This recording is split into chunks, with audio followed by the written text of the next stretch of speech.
한국 인터넷 커뮤니티에서는 종종 사람들의 이목을 끄는 흥미로운 공포 이야기가 등장하곤 합니다. 이러한 공포썰은 주로 익명의 사용자들에 의해 게시되며 그중 어느 이야기 하나가 커뮤니티에서 오랜 시간 화제가 됐던 적이 있습니다. 이 이야기는 1200호 소년이라는 제목으로 알려져 있습니다. 어느 작은 마을에 살던 주인공은 여름 방학을 맞아 도시에 사는 삼촌 댁으로 놀러 가게 됩니다. 삼촌은 대도시 고층 아파트 12층에 살고 있었고 주인공은 도시가 처음이라 기대에 부풀었습니다. 삼촌 댁에 도착하자마자 주인공은 놀랄 수밖에 없었습니다. 아파트는 마치 미로처럼 복잡했으며 층마다 비슷하게 생긴 긴 복도가 이어져 있어서 방향 감각을 잃기 쉬웠습니다. 하루는 삼촌이 늦게까지 일을 해야 한다며 저녁엔 집에 돌아오지 못한다고 했습니다. 주인공은 스스로 저녁을 해결하기로 하고 근처 편의점까지 혼자 가기로 했습니다. 편의점에서 간단한 음식을 사고 돌아오던 중 엘리베이터 대신 계단을 이용해 보기로 했습니다. 그러다 호기심에 복도의 끝까지 걸어가 보기로 했고 자기도 모르게 낯선 12층의 구석 다른 도로 빠지게 되었습니다. 그곳은 그동안 보지 못했던 매우 어두운 공간이었습니다. 복도의 끝에는 작은 문이 하나 있었고 문에는 출입금지라는 표지판이 부착되어 있었습니다. 주인공은 이곳이 어떤 곳인지 궁금해졌습니다. 무의식적으로 문 손잡이를 잡아 돌렸고 놀랍게도 문은 쉽게 열렸습니다. 안쪽은 아주 좁고 긴 통로로 이어져 있었는데 이상한 냄새가 났습니다. 그러나 주인공은 호기심을 참을 수 없었습니다. 통로 끝에는 눈에 잘 띄지 않는 또 다른 문이 있었고 그 문마저 열렸을 때 안에 있는 것을 보고 주인공은 숨이 멎을 뻔했습니다. 작은 방 안에는 여러 가지 기이한 물건들과 함께 낡은 가구들이 있었으며 구석에는 무엇인가가 숨겨져 있었습니다. 주인공은 그것을 확인하기 위해 다가가 봤습니다. 그것은 오래된 사진 앨범이었고 앨범을 펼치자 놀라운 광경이 펼쳐졌습니다.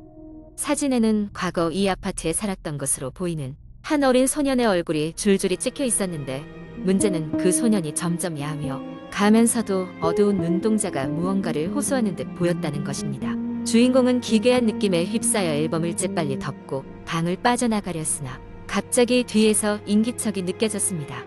두려움에 휩싸인 주인공이 고개를 돌리자 그곳에는 사진 속 소년이 시커먼 그림자처럼 서 있었습니다. 소년은 고요한 목소리로 내 방에서 무얼 하고 있는 거야? 라고 물으며 점점 주인공에게 다가왔습니다. 공포에 질린 주인공은 비명을 지르며 방을 빠져나와 전력을 다해 달렸습니다. 주인공은 간신히 삼촌 댁으로 돌아와 문을 걸어 잠그고 숨을 고르며 방금 겪은 일이 꿈인지 현실인지 혼란스러워했습니다. 삼촌이 늦은 밤 집에 돌아왔을 때 주인공은 그 문 뒤에서 발견했던 것들에 대해 이야기를 했습니다. 삼촌은 깊게 한숨을 내쉬고는 조용한 목소리로 주인공에게 그 방에 관한 오래된 소문을 전했습니다. 과거 그 방에 살던 소년은 어느 날 친구들과 술래잡기를 하던 중 실종됐고 그 후 아무도 그를 본 사람이 없다는 것이었습니다. 몇 년이 지나도 소년의 흔적은 찾지 못했고 그의 부모는 결국 이사를 갔으나 소년은 여전히 그곳에 남아 있었던 것입니다. 삼촌 은내가 본 것은 아마 그 소년의 영혼일 수도 있다. 그는 아마도 여전히 누군가 자신을 찾아주기를, 자신의 이야기를 들어주기를 바라고 있을지도 몰라라고 말했습니다. 주인공은 그날 밤 한시도 잠을 이룰 수 없었고 소년의 깊은 눈동자가 계속해서 떠올랐습니다. 그것이 마지막 밤이었고 주인공은 다음날 아침 가족과 함께 마을로 돌아갔습니다. 그 후로도 주인공은 계속해서 그 아파트와 소년을 떠올리며 밤잠을 설쳤고 동네 친구들에게 이야기를 전기 시작했습니다. 그 이야기는 인터넷을 통해 퍼져나가면서 1200호 소년의 전설로 자리 잡게 되었습니다. 이런 식으로 종종 인터넷 커뮤니티에서는 일상적인 공간에서 벌어지는 기이한 사건들이 공포 소재로 잘 활용되곤 합니다. 사람들은 이에 환상을 더해 무서운 이야기를 창작하고 공유하며 각자의 상상력을 자극하게 됩니다. 두 번째 이야기, 한국 인터넷에서 흔히 볼 수 있는 공포 썰은 주로 사람들의 일상 속에서 벌어지는 기묘하고 오싹한 사건들을 다루곤 합니다. 이러한 이야기들은 때때로 실제 있었던 일처럼 생생하게 묘사되며 읽는 이로 하여금 등골이 서늘해지게 만듭니다. 어느 늦은 밤 서울의 한적한 주택가에서 일어난 일입니다. 주인공인 민수는 평소와 다름없이 일과를 마치고 집으로 돌아오는 중이었습니다. 그날따라 유난히 바람이 세차게 불고 길거리에는 인기척도 없어 쓸쓸한 분위기였습니다. 집에 도착한 민수는 문을 열고 들어가자마자 무언가 이상한 느낌을 받았습니다. 평소와 똑같은 집이지만 어쩐지 누군가 뒤에서 지켜보고 있는 듯한 소름 끼치는 기분이 들었습니다. 민수는 기분 탓이라 여기고 대수롭지 않게 넘어갔습니다. 씻고 나서 저녁을 먹으며 평소처럼 TV를 켜두었지만 화면에는 계속해서 신호가 잡히지 않는다는 메시지만 뜨고 있었습니다. 이상하다 싶었지만 큰 문제는 아니라고 생각했습니다. 뭔가 방송사고라도 났나 보지 하고 대수롭지 않게 넘겼습니다. 그 후 침대에 눕기 전에 잠깐 휴대폰을 확인하던 민수는 SNS의 플랫폼에서 화제가 되던 공포썰 하나를 발견했습니다. 호기심에 민수는 그 이야기를 쭉 읽어나가기 시작했습니다. 이야기는 오래된 저택에 살던 한 남자가 어느 날부터 매일 밤 알 수 없는 발소리를 듣게 되었다는 이야기였습니다. 발소리는 점점 더 가까워졌고 계속해서 그를 따라다녔다고 했습니다. 민수는 이야기에 몰입되어 점점 뒷부분으로 넘어갔습니다. 그런데 이야기의 마지막 부분에서 문득 민수는 강한 한기를 느꼈습니다. 이 발자국 소리는 지금 당신이 뒤에서 들리고 있을지도 모릅니다. 라는 문장이 화면에 선명히 적혀 있었습니다. 순간 민수는 온몸에 소름이 돋으며 뒤로 훅 돌아보았지만 아무도 없었습니다. 뒤를 돌고 난 후 한참을 멍하니 있다가 민수는 조용히 숨을 고르고 잠을 자려고 했습니다. 그때 어둠 속에서 미묘한 소리가 들려왔습니다. 방 한 구석에서 들리는 발소리 같기도 그냥 바람 부는 소리 같기도 한 소리였습니다. 민수는 그 소리가 계속해서 반복되는 걸 알아차리고 온몸이 얼어붙은 듯한 공포를 느꼈습니다. 침대에 누워있던 민수는 아무 소리도 내지 않고 귀만 기울였습니다. 소리는 일정한 간격을 두고 점점 더 가까워지고 있었습니다. 처음엔 집 밖에서 들리던 소리가 이젠 집 안으로 들어온 것처럼 느껴졌습니다. 머릿속에서 온갖 무시무시한 상상이 떠올랐지만 민수는 침착하게 문 컬러와 창문을 확인했습니다. 모두 단단히 잠겨 있었고 외부에서 누가 들어올 수 있는 곳은 없었습니다. 소리는 멈추지 않고 점점 다가오고 있었습니다. 소리가 이제 바로 방 문 밖에서 나는 것만 같았습니다. 민수는 겁에 질려 이불을 머리까지 덮고 어쩔 줄을 몰랐습니다. 그 순간 방문 손잡이가 서서히 돌아가는 소리가 들렸습니다. 민수는 이제 숨조차 쉴 수 없을 정도로 공포에 휩싸였습니다. 방문이 삐걱거리며 열리고 그 순간 민수는 눈을 질끈 감아버렸습니다. 하지만 몇 초가 지나도 아무 일도 일어나지 않았습니다. 민수는 조심스럽게 눈을 떠 주위를 둘러보았습니다. 방 안에는 아무도 없었고 문은 마치 아무 일도 없었다는 듯 반쯤 열린 채 흔들리고 있었습니다.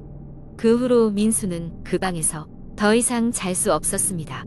그는 거실로 나와 소파에 누워 천장이 밝아오기를 기다렸습니다. 시간이 지나고 아침이 되었을 때 모든 것이 다시 일상으로 돌아간 듯 했습니다. 그러나 민수는 그날 밤 자신이 무언가 알 수 없는 존재와 나란히 있었다는 사실을 잊을 수 없었습니다. 민수는 그 후로도 매일 밤 누군가 자신을 지켜보고 있는 듯한 기분에 시달렸고 결국 할 수 없이 새로운 곳으로 이사하고 나서야 안정을 찾을 수 있었습니다. 하지만 이따금씩 아무도 없는 집에서 이유 모를 소리가 들릴 때마다 그는 그날 밤의 공포를 떠올리지 않을 수 없었습니다. 세 번째 이야기. 몇 년 전 여름 나는 친구들과 함께 산속의 오래된 별장을 방문했다. 그곳은 한적하고 아름다운 자연에 둘러싸여 있었지만 무엇 때문인지 알 수 없는 서늘한 분위기가 감돌았다. 그 별장은 할아버지 집이었는데 그는 돌아가시기 전까지 그곳에서 홀로 지내셨다. 그리고 이상한 일들은 우리가 그 별장에 도착하고 며칠 후부터 시작되었다. 첫날 밤 우리는 뜨거운 여름을 피해 별장 앞마당에 텐트를 치고 하늘의 별을 보며 담소를 나누고 있었다. 그러던 중 어디선가 아이의 웃음소리가 들렸다.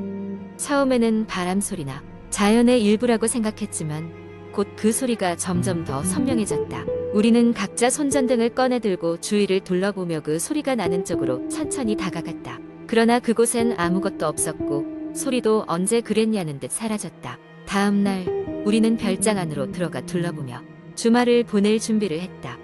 실내는 먼지가 쌓여있고 한쪽 구석에는 오래된 가족 사진들이 놓여 있었다. 사진 속 한 아이가 특히 눈에 띄었다. 그녀의 미소는 어딘가 모르게 불안하게 만들었다.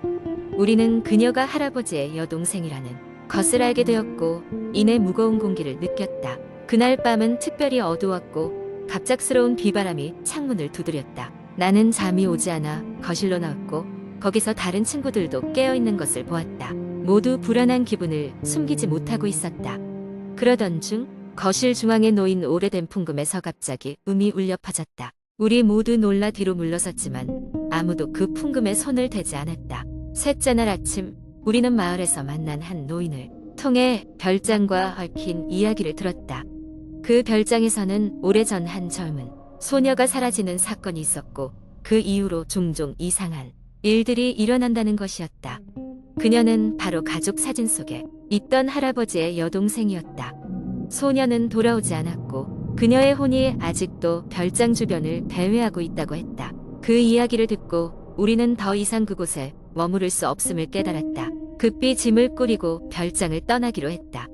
그러나 마지막 순간 별장 문을 나서려는 찰나 갑자기 이상한 기운이 우리를 붙잡는 것 같았다. 문은 열리지 않았고 창문들은 단단히 잠겨 있었다. 두려움에 휩싸인 우리는 서로의 손을 꼭 잡고 별장 안을 헤매기 시작했다. 그 순간 다시 한번 들려오는 그 소녀의 웃음소리. 이번에는 더 가까이, 거의 바로 옆에서 들리는 듯했다. 그리고 벽에 걸린 낡은 시계가 갑자기 빠르게 움직이기 시작했다. 시계바늘은 이리저리 정신없이 돌았고 그 속에서 소녀의 목소리가 작고 부드럽게 흘러나왔다. 왜 여기에 왔어? 여긴 아직 내가 있을 곳이 아니야. 그 말을 들은 우리는 더 이상 버티지 못하고 두려움에 사로잡혔고 무너지는 듯한 정신 속에서 문을 열 힘을 다시 내게 되었다. 문이 마침내 열렸고 우리는 망설임 없이 그곳을 빠져나와 산 아래로 도망쳤다. 뒤를 돌아보니 별장은 고요하고 아무 일도 없었던 것처럼 그 자리에 서 있었다. 그날 이후 나는 다시는 그 별장을 찾지 않았다. 그리고 시간이 흐르며 그곳에서의 경험은 문득문득 기억 속에서 부서지듯 사라져갔다. 그러나 가끔씩 꿈속에서 희미하게 들려오는 소녀의 목소리는 아직도 나를 소름 돋게 한다. 그 별장은 여전히 거기에 서 있고 혹시나 그곳을 찾는 다른 누군가에게도 그 소녀의 영혼이 속삭일지도 모른다.